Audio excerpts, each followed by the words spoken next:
Single dad saves CEO who fainted in the elevator.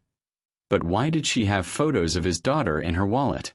When the elevator doors slid shut on the 32nd floor, James Blackreed never imagined that in 60 seconds, a stranger's wallet would shatter everything he thought he knew about his daughter's life.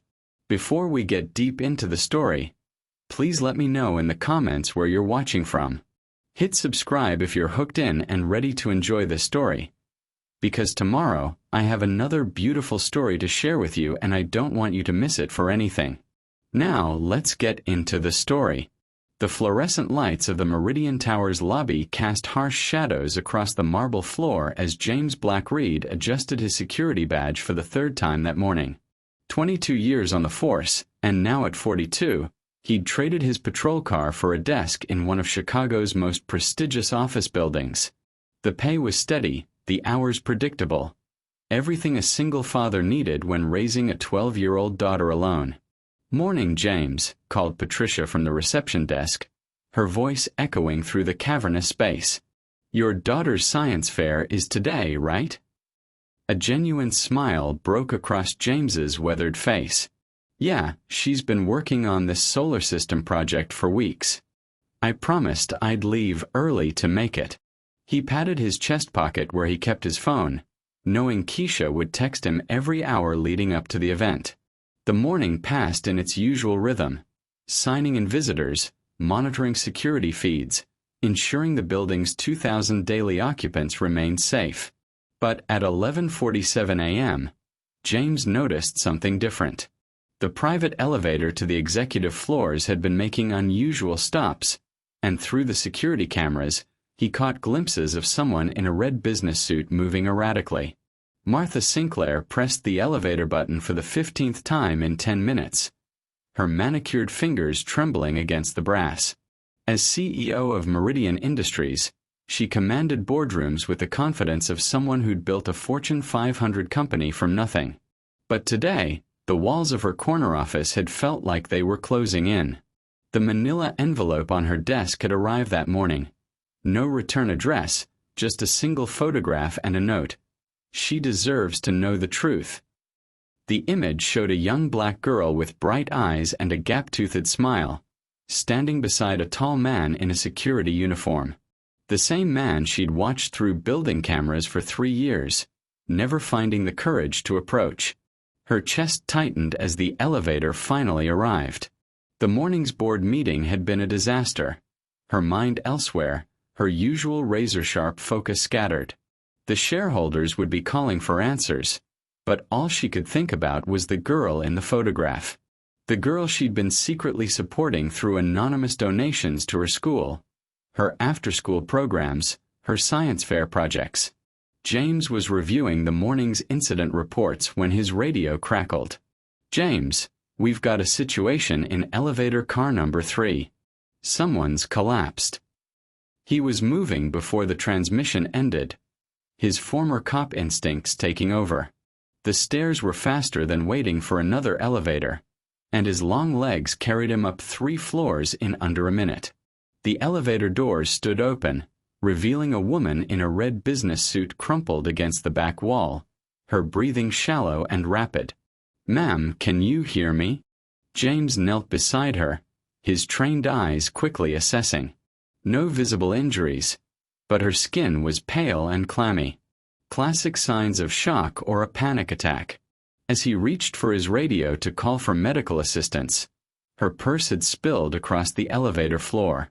Business cards, lipstick, and a wallet lay scattered, its contents partially visible. That's when he saw it. A photograph, partially hidden beneath her phone, showed a young girl with pigtails and a science fair ribbon. His daughter, Keisha. But this wasn't just any photo, this was from last year's competition, one he'd never shared with anyone outside their small circle of family and friends. What would you do if you discovered a stranger had been secretly watching your child? Share your thoughts in the comments below. James's hands stilled on his radio. His heart pounded as he looked from the unconscious woman to the photograph and back again. Who was this CEO, and why did she have pictures of his daughter? The woman's eyes fluttered open, unfocused and confused. "Where?" she whispered. "You're safe," James said, his voice steady despite the storm of questions in his mind. "I'm James, building security. You fainted in the elevator." Martha's gaze fixed on his face, and even in her disoriented state, he saw recognition flash across her features. She knew who he was. "The photos," she whispered, her voice barely audible. "You saw them." It wasn't a question. James carefully helped her sit up, his mind racing. "We need to get you to a hospital first. Then we're going to talk." "No hospital," Martha said, her voice gaining strength. "Please. I can explain everything."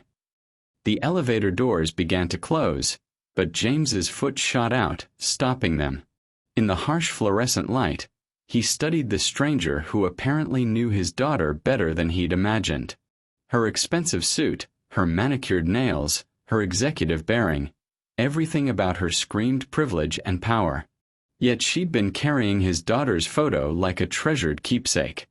"Start explaining," he said quietly. "Why do you have pictures of my daughter, and how long have you been watching us?" Martha struggled to her feet, leaning heavily against the elevator wall. "It's not what you think. I would never hurt her. I've been trying to protect her." Protect her from what? The question hung in the air between them as the elevator continued its mechanical hum. James's protective instincts warred with his curiosity, while Martha's carefully constructed world of secrets began to crumble around her. "From the truth," she whispered. "From the truth about who she really is." The silence in the elevator stretched like a taut wire, broken only by the mechanical whir of the building's ventilation system. James's dark eyes never left Martha's face as she steadied herself against the polished steel wall, her red blazer wrinkled from her collapse, her usually perfect blonde hair disheveled. "The truth about who she really is," James repeated, his voice dangerously low. "Lady, I've been raising Keisha since she was 3 months old. I think I know exactly who she is." Martha's hand trembled as she reached for her spilled purse, carefully avoiding the scattered photographs. "You know who she is to you," she said softly. "But you don't know who she is to me." James's jaw tightened. 3 years of watching this woman through security cameras, never knowing she was watching him back. Never knowing she had pictures of his daughter hidden in her wallet like some kind of stalker. "Start talking. Now." Martha closed her eyes, and when she opened them, they were bright with unshed tears. "Keisha is my daughter, James. Biologically. I gave birth to her 13 years ago." The words hit James like a physical blow. He stepped backward, his shoulder hitting the elevator's emergency button. The car lurched to a stop between the 15th and 16th floors, the sudden jolt making Martha grab the handrail. "That's impossible," James said, but even as the words left his mouth, he was thinking about Keisha's green eyes. So unusual, so beautiful, so different from his own dark brown ones. He'd always assumed she'd inherited them from her mother, the woman who'd abandoned them both when Keisha was barely walking. "I was 17, Martha continued, her voice barely above a whisper. "My parents sent me away when they found out I was pregnant, to a home for unwed mothers in Wisconsin. I was supposed to give her up, sign the papers, and come back to Chicago like nothing had happened." James's heart hammered against his ribs. "But you didn't." "I couldn't. Not at first." Martha's fingers traced the elevator's handrail, her knuckles white. "I kept her for 3 months. Fed her, held her, sang to her. I named her Keisha because it means favorite in African American culture, and I wanted her to know she was loved." The elevator's emergency lighting cast harsh shadows across both their faces. James tried to process what he was hearing, but his mind kept rejecting it. "You're lying." "I wish I were." Martha reached into her purse with shaking hands, pulling out a worn manila envelope. I have her birth certificate, hospital records, DNA test results from when I had them done 2 years ago. James stared at the envelope like it contained a bomb. Why are you telling me this now? Because someone sent me this. Martha pulled out a photograph, the same one James had seen scattered on the floor. But now he could see the back where someone had written in block letters, "She deserves to know the truth." Who sent it? I don't know. It arrived this morning with no return address. Martha's voice cracked. I've been trying to work up the courage to approach you for 3 years. Ever since I found out you worked in this building. James felt the world shifting beneath his feet. How long have you known where we were? Since Keisha was 5. I hired a private investigator. Martha's confession came out in a rush. I told myself I just wanted to make sure she was okay, that she was loved. But then I saw how happy she was with you, how much she adored you, and I realized I had no right to disrupt that. But you've been watching us. From a distance. I've been helping. Anonymously. Martha's voice grew stronger. The scholarship to her private school. The funds for her science fair projects. The new playground equipment at the community center where she plays. I've been trying to give her everything I could without taking away what she already had. James's mind raced through the past 8 years. The mysterious scholarship that had allowed Keisha to attend St. Catherine's Academy. The anonymous donations to her school programs. The way certain bills seemed to disappear just when money was tight. That was you. I know you're angry. Angry. James's voice rose, echoing in the confined space. Lady, I'm way past angry. You've been playing puppet master with my daughter's life for years, and you think I'm just angry. Martha flinched as if he'd struck her. I was trying to help. Help? You want to help? You could have helped 13 years ago by not abandoning her in the first place. The words hung in the air like a slap. Martha's face went pale, and for a moment, James thought she might faint again. But instead, she straightened her shoulders, and he saw a flash of the steel that had built her into a Fortune 500 CEO. You think I abandoned her? Her voice was quiet but deadly. You think I chose to give her up? Didn't you? I was 17, James. 17 and alone and terrified. My parents told me if I kept her, they'd disown me. Cut me off completely. I had no money, no support, no way to care for a baby. Tears finally spilled down her cheeks. And then they found out about you. James went very still. What do you mean? I mean they did their research. Found out who the father was. A 29-year-old police officer with a drinking problem and a gambling addiction. Martha's voice was steady now, surgical in its precision. They said if I tried to contact you, they'd make sure you lost your job, your pension, everything. They said you'd never be able to provide for a child anyway. The elevator seemed to shrink around them. James felt like he was drowning in memories he'd tried to bury. The bottles he'd emptied trying to forget his partner's death. The poker games that had cost him his savings. The mess he'd been in at 29, before Keisha had given him a reason to get clean. They were right, he said quietly. I couldn't have provided for her then. But you could now, Martha said. I've watched you become the man you were meant to be. I've seen how you've raised her, how you've loved her. You saved her, James. You saved her from me. Have you ever discovered something that completely changed how you viewed your past? Tell us in the comments what you think James should do with this revelation. The emergency lighting flickered, casting shifting shadows across Martha's face. James saw her clearly for the first time, not as the powerful CEO he'd observed from afar, but as a broken young woman who'd been forced to make an impossible choice. Why now? He asked again. Why are you telling me this now? Martha pulled out another photograph, this one more recent. Keisha at her school's science fair, holding a blue ribbon, beaming with pride. Because she's asking questions about her biological parents. Her teacher called me. James's blood ran cold. Called you? How does her teacher even know about you? I may have been more involved than I should have been. I've been volunteering at the school fundraisers, helping with the science program. I told myself I was just being a good corporate citizen, but... Martha's voice trailed off. But you were trying to be close to her.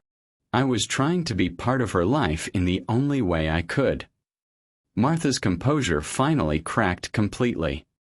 And now she's asking questions I can't answer. About why she looks different from you. About where she gets her love of science. About why she sometimes feels like she doesn't quite fit. James had noticed it too. The way Keisha sometimes stared at herself in the mirror, confused by her reflection. The questions about her real mother that had been coming more frequently. The way she'd started asking about his family history, trying to piece together where she'd come from. What do you want from me? James asked. I want to tell her the truth. Together. I want her to know that she was loved by both of us, even when we couldn't be together. I want her to understand that giving her up wasn't about not wanting her. It was about wanting what was best for her.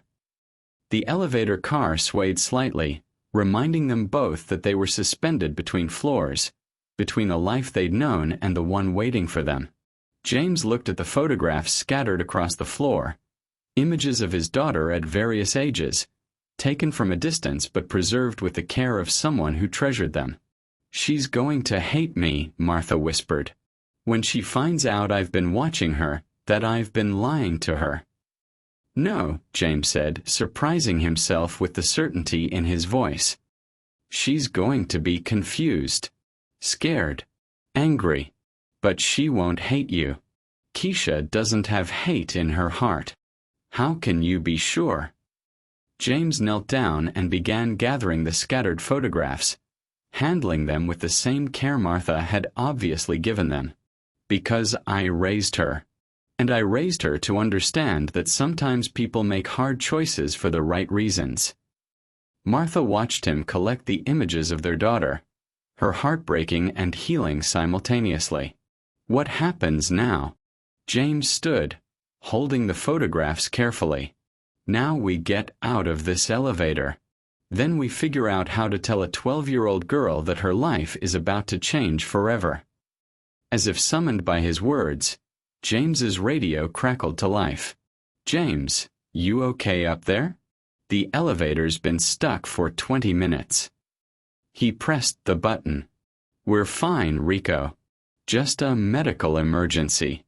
Can you get us moving again? Already on it. Should have you down in 5 minutes. Martha straightened her blazer, trying to regain some semblance of professional composure. James, I need you to know, I never wanted to disrupt your life. I just wanted to make sure she was okay. She's more than okay, James said, his voice softening. She's extraordinary. She's smart, curious, kind, brave. She's everything you'd want in a daughter. She's everything I lost, Martha whispered. The elevator lurched back to life, beginning its descent. As they moved toward the ground floor, both James and Martha realized they were also moving toward a conversation that would change all their lives forever. There's something else, Martha said as they passed the 10th floor. The person who sent me that photograph, they're not finished. This morning's delivery was just the beginning. What do you mean? There was a note with the photo. It said, "Tell her by Friday or I will." Martha's voice was barely audible. That's 3 days from now. James felt a chill run down his spine. Someone's threatening to tell Keisha if we don't? It seems that way. The elevator reached the ground floor with a soft chime. As the doors began to open, James grabbed Martha's arm gently. We do this together. Whatever happens, we tell her together. She deserves to hear it from both of us." Martha nodded, tears streaming down her face. Together. As they stepped out of the elevator, neither of them noticed the figure watching from across the lobby, or the camera that had been recording their every move. The security office felt smaller than usual, with Martha Sinclair sitting in the worn leather chair across from James's desk. She looked out of place among the banks of monitors and incident reports.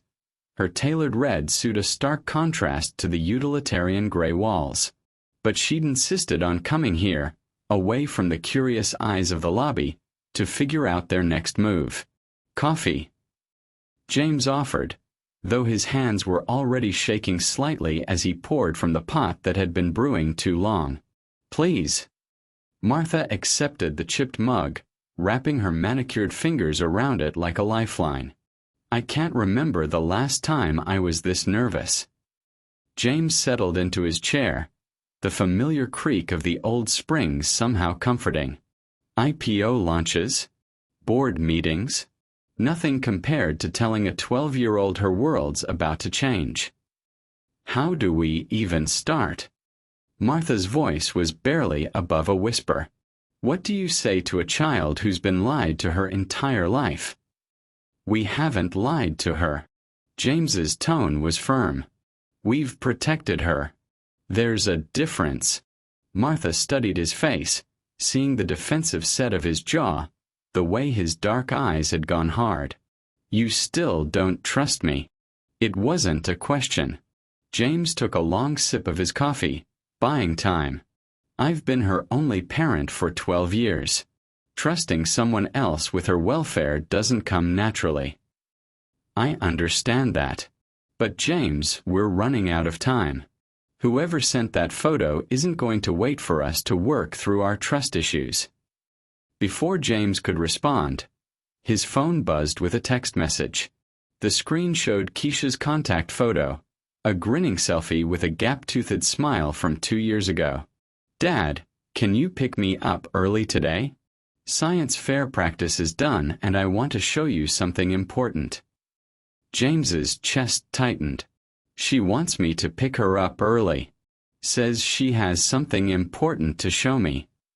Martha leaned forward, her green eyes, so like Keisha's, bright with concern.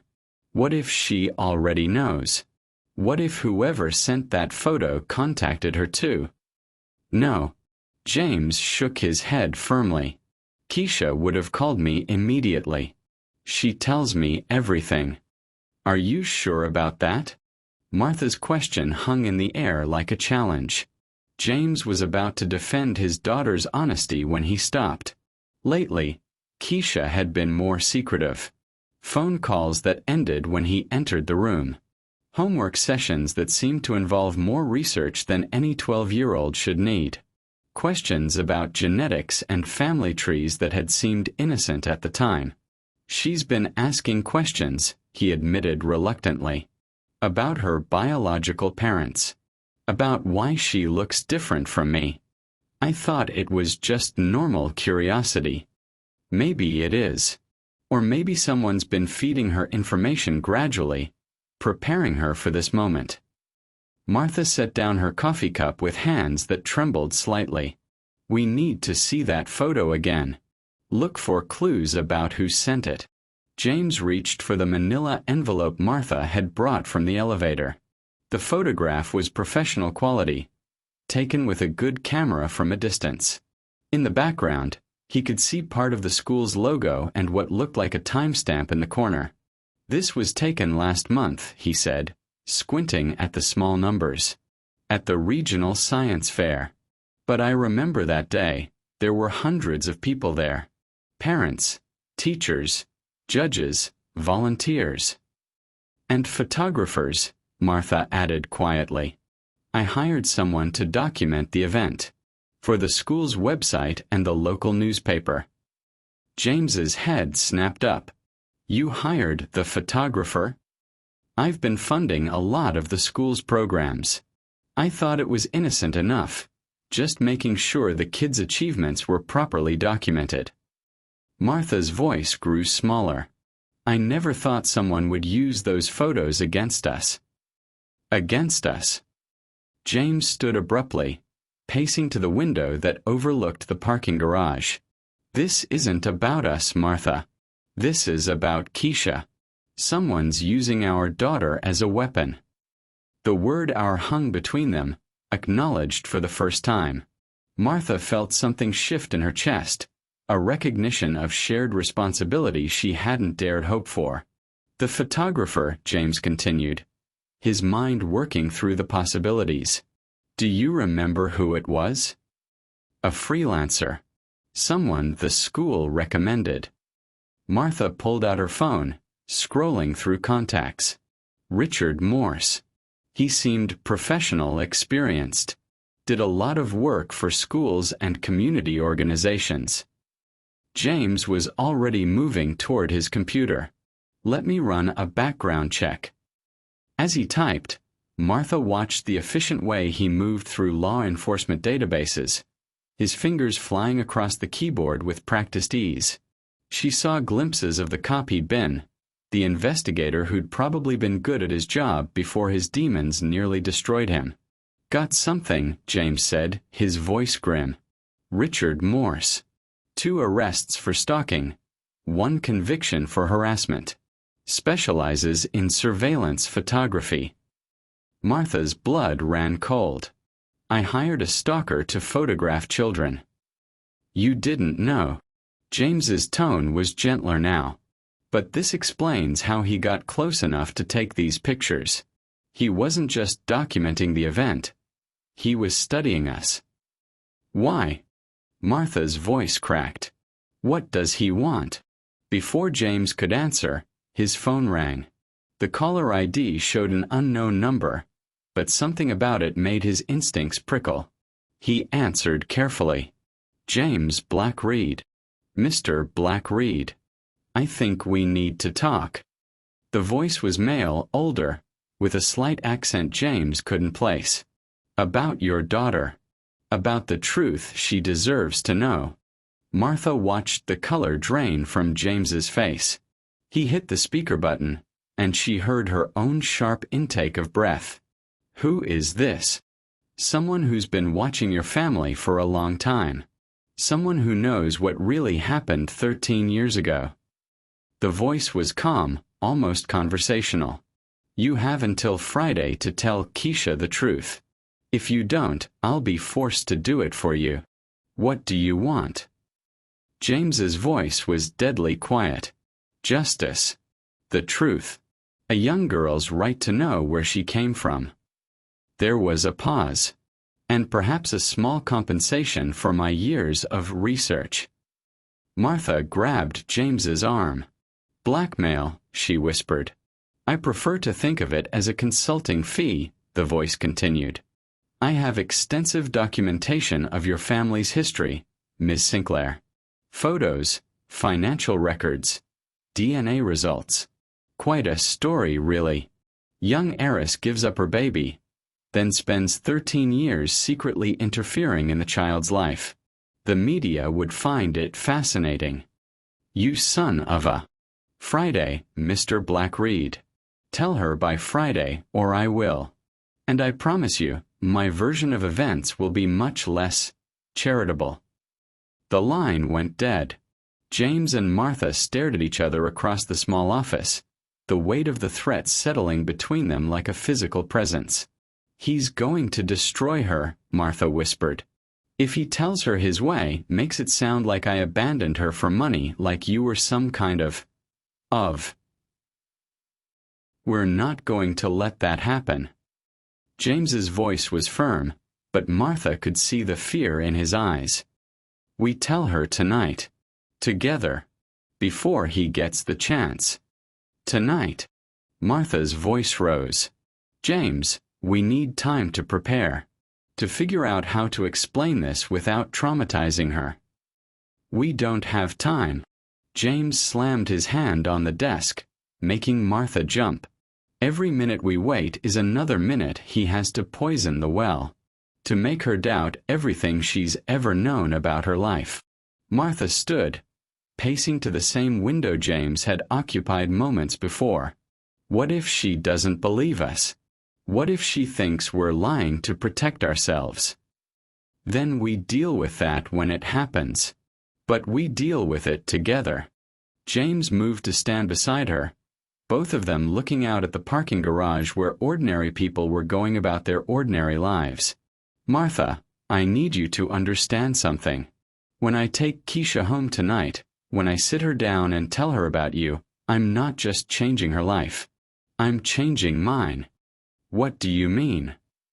I mean, for 12 years, I've been the only parent she's ever known. I've been enough for her. But now...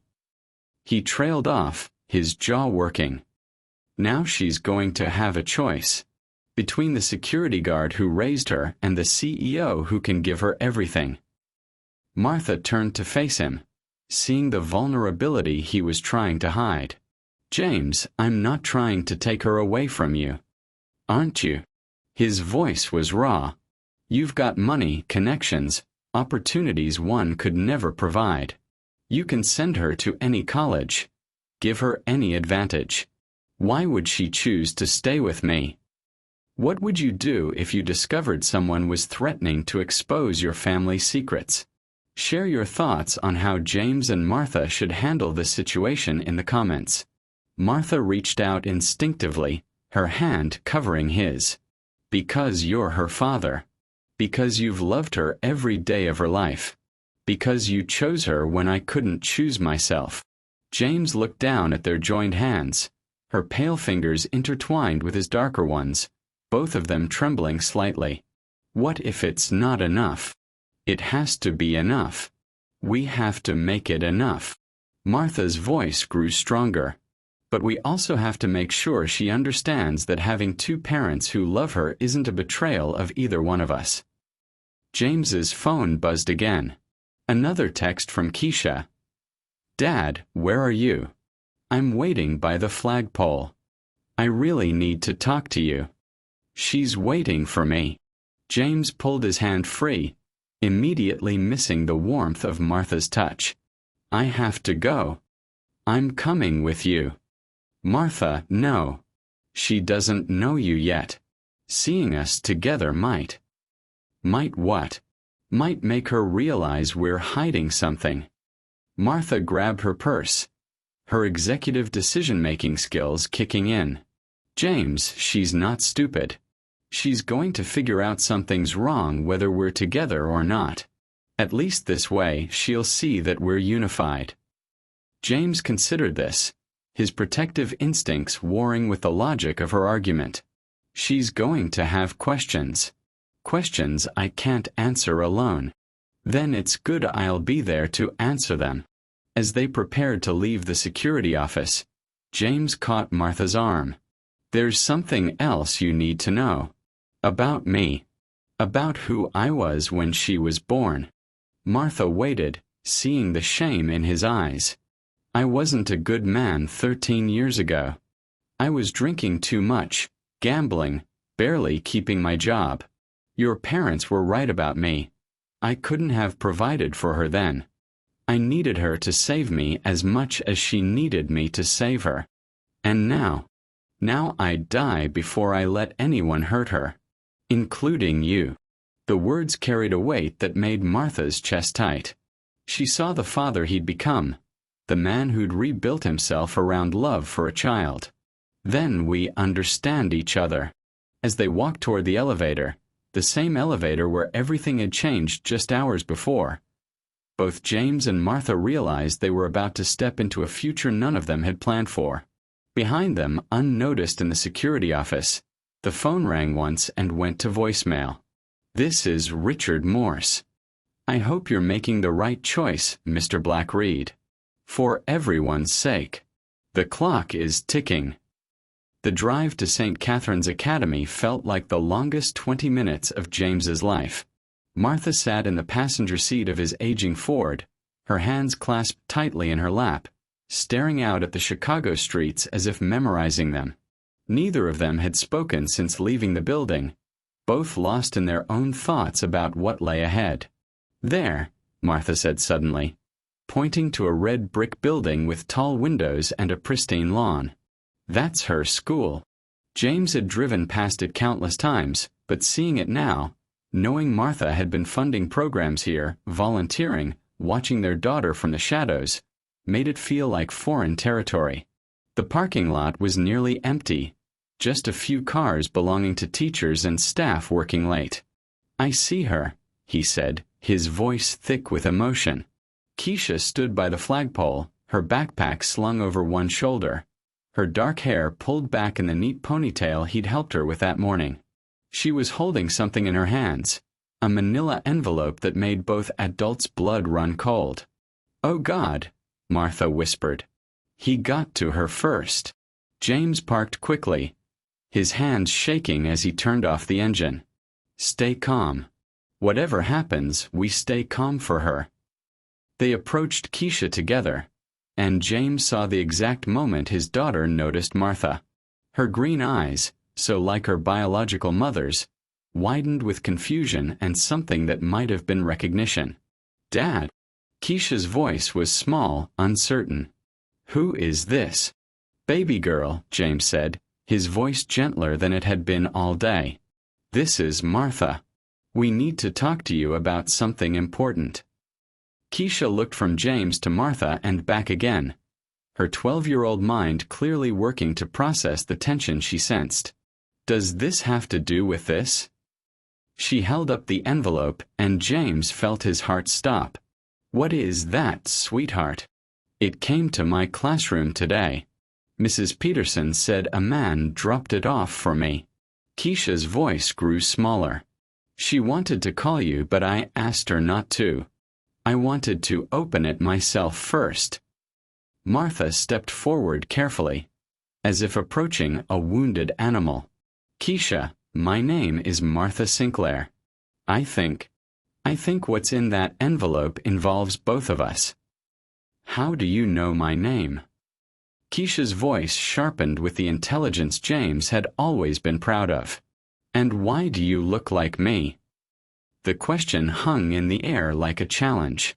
James saw Martha's composure crack slightly, saw her take a deep breath and make a decision that would change all their lives.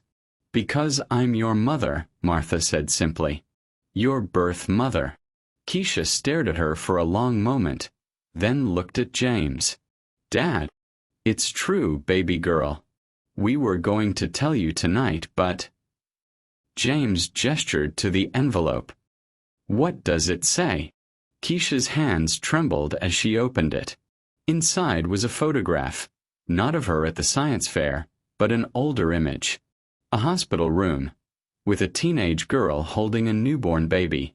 Martha's face was younger, exhausted, but clearly recognizable. "Is this you?" Keisha asked Martha, her voice barely above a whisper. "Yes." Martha's voice broke. "That's the day you were born. The day I held you for the first time. And the last time." The question came out sharp, accusatory, and James felt his protective instincts flare. "Keisha," he started. "No, she has the right to ask," Martha interrupted. "And she has the right to be angry."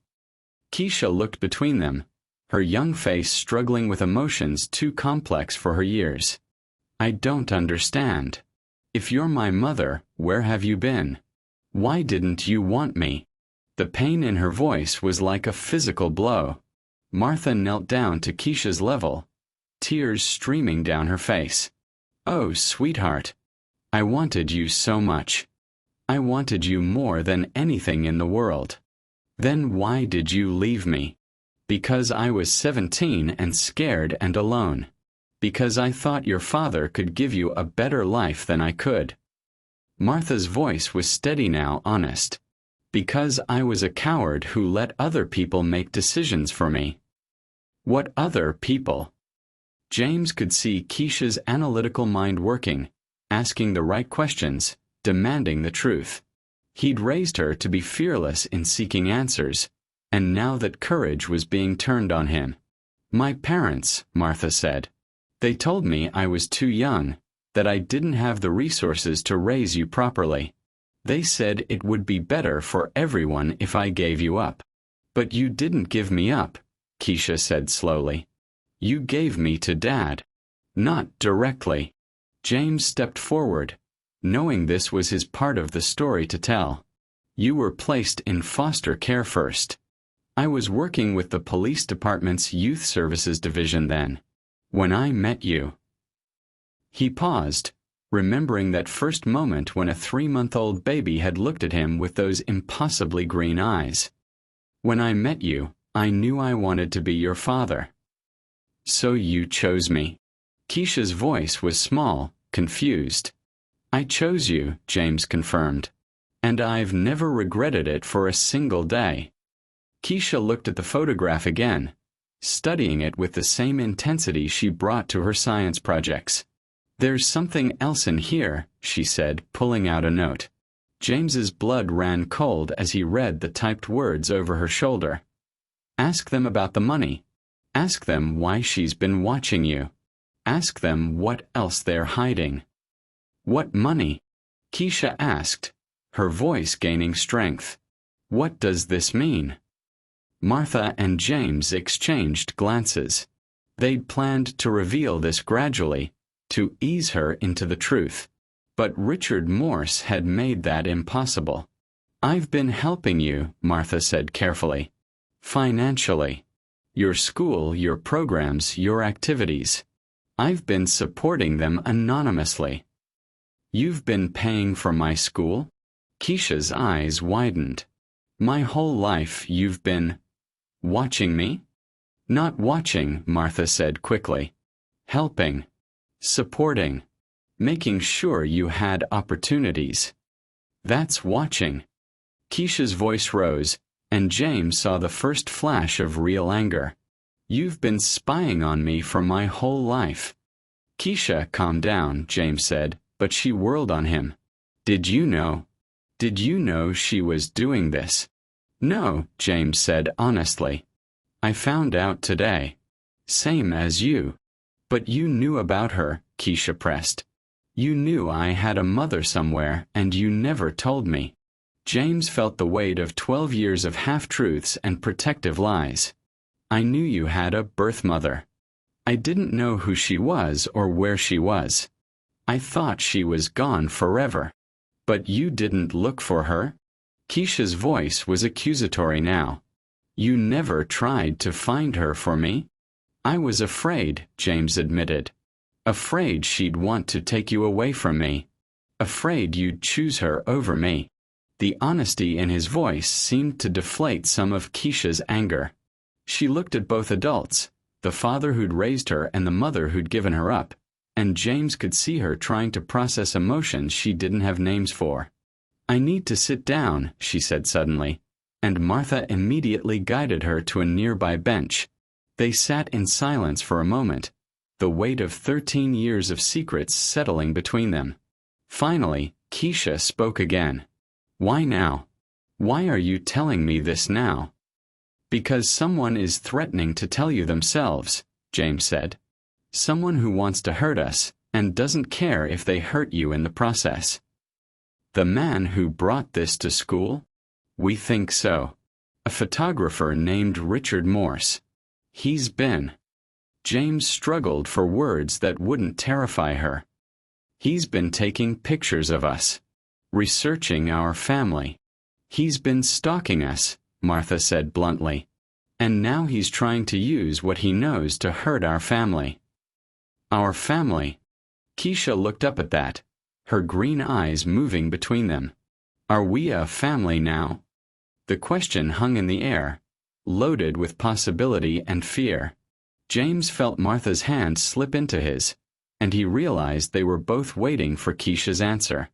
I don't know, Keisha said honestly. I don't know how to feel about any of this. That's okay, Martha said softly. You don't have to know how to feel. You just have to know that we both love you. Do you? Keisha asked, turning to Martha. Do you love me, or do you just feel guilty? The question was brutally honest, and James saw Martha flinch. But she answered with equal honesty. I love you, she said simply. I've loved you every day since you were born. But yes, I also feel guilty. I feel guilty for not being brave enough to keep you. I feel guilty for letting 13 years pass without telling you the truth. I feel guilty for watching you grow up from a distance instead of being part of your life. And what about now? Keisha asked. What do you want now? I want whatever you want, Martha said. If you want me to disappear again, I will. If you want me to be part of your life, I'd be honored. If you need time to think about it, I understand. Keisha looked at James. What do you want, Dad? James felt the weight of the question, the fear he'd carried all day about losing his daughter. But looking at Keisha's face, seeing the confusion and pain there, he realized his fears were selfish. I want you to be happy, he said. I want you to have all the love and support you deserve. If that means sharing you with Martha, then that's what I want. Sharing me. You don't have to choose between us, baby girl. You can have both of us. If you want that.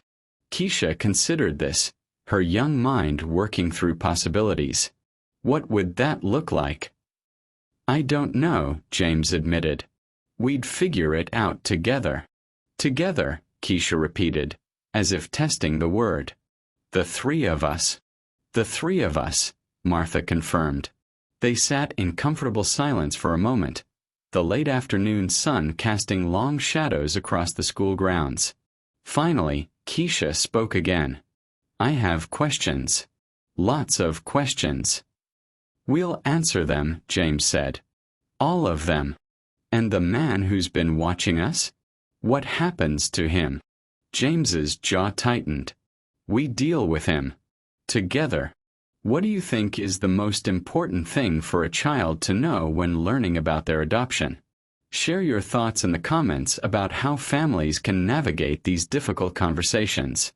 As if summoned by his words, James's phone rang. The same unknown number from earlier. This time, he answered without hesitation. What do you want, Morse? I want to know if you've told her yet. The voice was smugly satisfied. I assume you have, since I saw you all having such a touching reunion. James looked around the empty school grounds, his police instincts kicking in. Where are you? Close enough to see that family meeting. Touching, really. Though I'm not sure the girl took it as well as you hoped. You stay away from my daughter.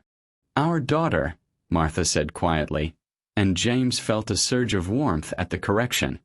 Ah, Ms. Sinclair. I was wondering when you'd speak up. Morse's voice carried a mocking tone. I trust you're prepared to discuss my consulting fee. What consulting fee? Keisha asked, her voice sharp with intelligence. Oh, she's listening. How delightful. Morse's voice turned predatory. Your biological mother has been quite generous with her checkbook over the years, dear. I'm simply asking for a small portion of that generosity for myself. You're blackmailing us, Martha said flatly. I'm providing a service. Family reunification. Very lucrative field, actually. James stood, his body tense with controlled fury. It's over, Morse. We've told her the truth. You have no power over us anymore. Don't I? There was a pause. Tell me, have you mentioned the other children? The blood drained from James's face. What other children? Oh, this is delicious. She didn't tell you about the others, did she? The other babies she gave up before she found you. Martha went white, her hand flying to her throat. That's not. I never. Never what, Ms. Sinclair? Never mentioned that Keisha wasn't your first child? That there were others before her? James felt the world tilt sideways. Martha. It's not true, she whispered. It's not true. But the way she said it, the way she couldn't meet his eyes, told James everything he needed to know. Friday, Morse said, his voice triumphant. $100,000. Or I start sharing the really interesting parts of your story. The line went dead, leaving the three of them in stunned silence. Keisha looked at Martha with new eyes. Are there others? Do I have brothers and sisters? Martha's composure finally shattered completely. I was going to tell you, she sobbed. I was going to explain everything. How many? Keisha's voice was deadly quiet. 2, Martha whispered. 2 others. Before you. James felt his world collapse. The woman he'd been learning to trust, the mother of his daughter, had been lying to him. Still lying. Where are they? Keisha asked. I don't know, Martha said. I gave them up too. But I was younger then, more scared. By the time I had you, I thought I was ready, but you weren't, Keisha finished. You weren't ready for me either.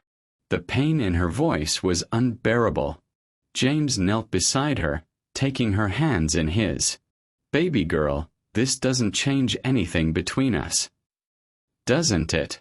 Keisha looked at him with eyes that seemed far too old for her 12 years.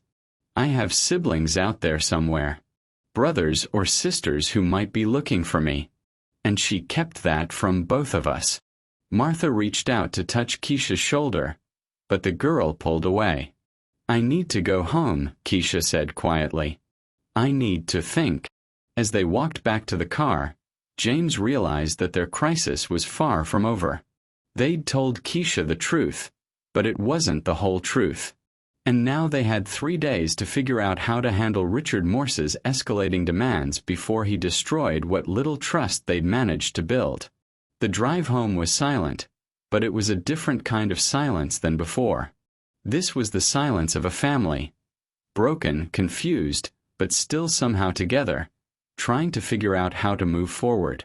The Blackreed apartment had never felt smaller.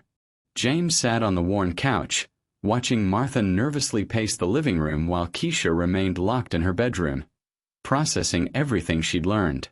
The silence stretched between them like a chasm, filled with unspoken questions and the weight of 13 years of secrets. She won't even look at me, Martha said quietly, her voice hoarse from crying. I've lost her before I even had a chance to know her. James looked up from his hands, seeing the broken woman who'd collapsed in his elevator that morning. She's processing. Keisha's always been analytical.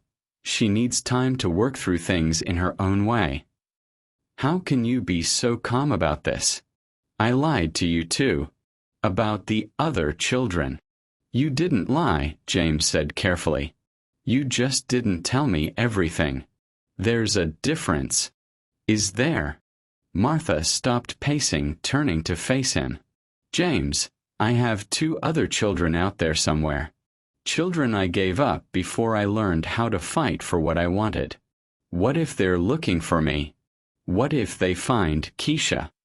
Before James could answer, Keisha's bedroom door opened. She emerged with her laptop, her face composed but her eyes red-rimmed. They already found me, she said quietly. Both adults stared at her. What do you mean?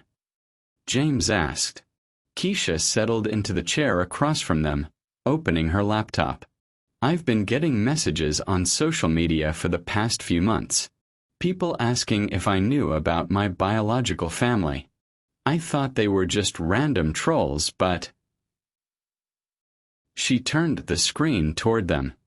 James saw a series of messages from different accounts, all asking variations of the same questions. Do you know about your siblings?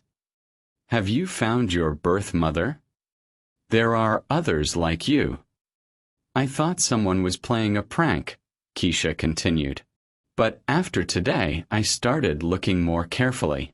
Some of these accounts, they're connected to real people. People who look like me. Martha sank into the chair beside James, her face pale. Show me. Keisha clicked on a profile picture, and suddenly they were looking at a young man who couldn't be more than 16, with Martha's green eyes and her sharp jawline. This is Michael Chen. He's been fostered by a family in Seattle. He's been looking for his biological mother for 2 years. James felt his heart stop. He looks like you. And her, Keisha said, glancing at Martha. And there's another one. A girl in Phoenix named Sofia Rodriguez. She's 14. Another click revealed a girl with Martha's nose and Keisha's determined expression. Martha was crying silently, her hands pressed to her mouth. "They're beautiful," she whispered. "They're your children," Keisha said matter-of-factly. "Our siblings. And they've been looking for us. How is this possible?" James asked. "How did they find each other?" "DNA testing," Keisha said. "Ancestry websites, genetic genealogy. It's not that hard anymore to find biological relatives if you know how to look." She paused, studying Martha's face. "The question is, what do we do about it?" Before anyone could answer, James's phone rang. The caller ID showed Richard Morse's number, and James felt his anger flare. "Don't answer it," Martha said quickly. "No," James said, standing up. "I'm tired of running from this." He answered the phone. "Morse. Have you given thought to my proposal, Mr. Blackreed?" "I've given thought to calling the police and having you arrested for harassment and stalking." "I wouldn't advise that. I have quite a collection of photographs and documents that might prove embarrassing to your family."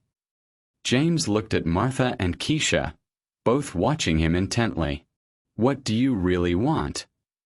"I want what I've always wanted. Recognition for my work. I've spent years documenting this family story, bringing people together. I deserve compensation for that service." "You deserve to be in jail," James said flatly. "Perhaps. But first, let me show you something." James heard the sound of a text message arriving on his phone. "Check your messages." James put the phone on speaker and opened his texts. The image that appeared made his blood run cold. It was a photograph of Keisha walking home from school, taken from a distance but clearly showing her face. "I've been watching all of you for quite some time," Morse continued. "I know your routines, your habits, your weaknesses.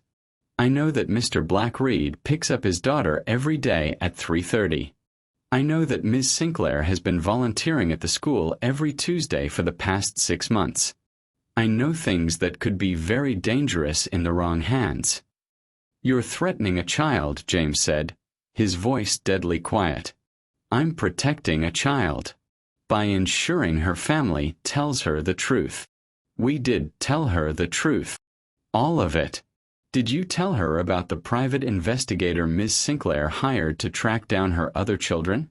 Did you tell her about the trust fund she established for each of them? Did you tell her about the adoption agency that's been facilitating secret communications between all 3 children for the past year?" James looked at Martha, who had gone white. "What is he talking about?" "I was trying to find them," Martha whispered. "I hired someone to locate Michael and Sophia. I wanted to make sure they were safe, that they were loved." "And," James prompted, "and I discovered they were looking for each other. Looking for me. Looking for Keisha." Martha's voice grew stronger. "The adoption agency has been helping them communicate, planning a reunion. I was going to tell you, but I wanted to make sure it was safe first." "A reunion." Keisha's voice was small but hopeful. "They want to meet you," Martha said. "They want to know their sister." Morse's voice cut through the moment. "How touching. A family reunion. I'm sure the media would love to cover such a heartwarming story." "What do you want?" James asked again. "I want my consulting fee. $100,000. In return, I'll provide you with all of my research, all of my photographs, and my complete silence about this family's private business." James was about to refuse when Keisha spoke up. "How do we know you'll keep your word?" "Keisha, don't. James started. "No, Dad. Let me handle this." She took the phone from him. "Mr. Morse, this is Keisha Blackreed. I understand you've been photographing my family." "Hello, dear. Yes, I've been documenting your story for quite some time." "And you think our story is worth money?" "I think your story is worth a great deal of money. The reunion of 3 adopted siblings, the CEO mother who gave them up, the devoted father who raised one of them. It's quite compelling." "It is," Keisha agreed. "Which is why we're going to tell it ourselves." James stared at his daughter, seeing a strength and intelligence that never failed to amaze him. "Keisha, what are you doing?" "I'm taking control of our story," she said simply. "Mr. Morse, you're right that our story is valuable. But it's valuable to us, not to you. We're going to share it on our own terms, when we're ready." "And what makes you think I'll agree to that?" "Because if you don't, I'll tell everyone that you've been stalking children. I'll tell them that you've been taking pictures of minors without permission. I'll tell them that you've been blackmailing families." Keisha's voice was steady, confident. "And I don't think that's going to be good for your business." There was a long pause. "You're very smart, young lady." "I get it from both my parents," Keisha said, looking at James and Martha. "So what's it going to be?" Another pause. "I'll send you all of my research. Consider it a gift to a promising young woman. And you'll stay away from my family?" "I'll stay away from your family." "Good. Because if you don't, my dad used to be a police officer, and he has friends who would be very interested in your photography hobby." James felt a surge of pride so strong it nearly knocked him over. His daughter, their daughter, had just outmaneuvered a blackmailer with nothing but intelligence and courage. "Keisha," Martha said softly, "that was incredible." "I learned from the best," Keisha said, smiling at James. Then, more hesitantly, she looked at Martha. "Both of them, I guess." The phone call ended, and for the first time since morning, the apartment felt peaceful. James sat back down, pulling Keisha onto the couch beside him. Martha remained in her chair, but she seemed less fragile now, more like the CEO who'd built a Fortune 500 company. "So," Keisha said, breaking the comfortable silence, "when do I get to meet my siblings?" Martha looked at James, seeking permission. He nodded. "They're flying in this weekend," Martha said. "If you want to meet them. If you're ready." "I'm ready," Keisha said. "But I have some conditions." "Name them," James said. "First, we do this together. All 3 of us. I'm not choosing between my parents." "Agreed," Martha said quickly. "Second, we're honest with each other from now on. No more secrets, no more lies, no more protecting each other from the truth." "Agreed," James said. "And third," Keisha continued, "we figure out how to be a family. Not a traditional family, maybe, but our family. The 4 of us. Sorry, the 6 of us, I guess." Martha was crying again, but this time they were tears of joy. "Are you sure? Are you sure you want me to be part of your family?" Keisha considered this seriously. "I'm sure I want to try. I'm sure I want to get to know you. And I'm sure I want to meet my siblings." She paused. "But I'm also sure that Dad is my dad, and that's not going to change." "I wouldn't want it to," Martha said. "James saved you when I couldn't save myself. He gave you everything I couldn't give you. I'm grateful to him for that. And I'm grateful to you for trusting me with her," James said. "Even if you didn't have a choice at the time." How do you think families should handle the delicate balance between honoring the past and building the future? Share your thoughts in the comments about what makes a family strong. Over the next hour they talked. Really talked. About the past, about the future, about their fears and hopes. Martha told them about her parents, about the pressure she'd felt as a teenager, about the regrets she'd carried for 13 years. James talked about his struggles with addiction, about how becoming Keisha's father had saved his life, about his fears of not being enough for her.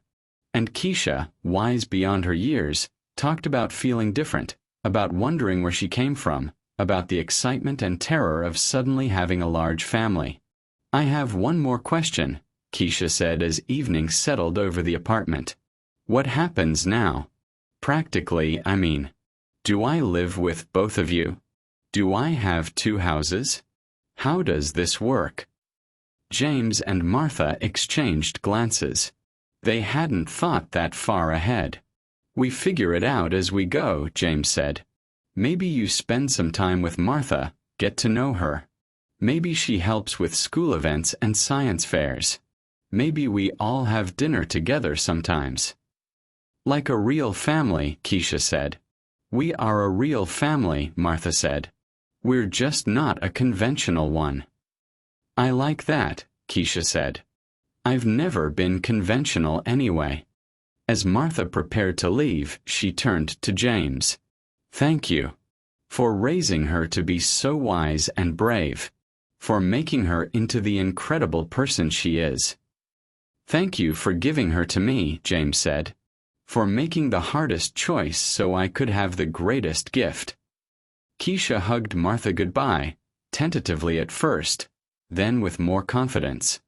"I'll see you this weekend." "You'll see me this weekend," Martha promised. "And you'll meet your siblings. And we'll start figuring out how to be a family."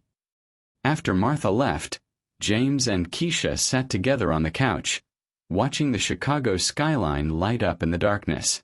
"Dad," Keisha said softly. "Yeah, baby girl." "I'm scared. About meeting them. About everything changing." James pulled her closer. "Change is scary. But sometimes it's also wonderful. And no matter what changes, some things will always stay the same." "Like what?" "Like the fact that I love you more than anything in the world. Like the fact that you're my daughter, and I'm your father, and that's never going to change. Like the fact that you're strong enough to handle whatever comes next." Keisha was quiet for a moment. "I think I'm going to like having siblings." "I think you are too.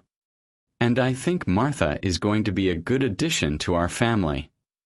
"I think she is too." "Dad." "Yeah. Thank you for choosing me. For fighting for me. For being my dad." James felt tears slip down his cheeks. "Thank you for saving me, baby girl. For making me the man I wanted to be." They sat in comfortable silence, father and daughter, watching the city lights twinkle like stars. Tomorrow would bring new challenges, new conversations, new discoveries. But tonight, they were exactly where they belonged, together, safe and loved. In 3 days, Michael and Sophia would arrive in Chicago. In 3 days, their family would expand from 3 to 6. In 3 days, they would begin writing a new chapter of their story. But tonight, James Blackreed held his daughter close and marveled at the courage it had taken for all of them to choose love over fear, truth over secrets, family over solitude. The elevator that morning had been stuck between floors, suspended between the life they'd known and the life that was waiting for them. Now, finally, they were moving forward together. And that was exactly where they belonged. Thank you for watching this story to the end. If you enjoyed this story, you will surely love the next one. It's as crazier and more intriguing as you can ever imagine. So do check it out. Click on the image showing on your screen right now to watch the next one.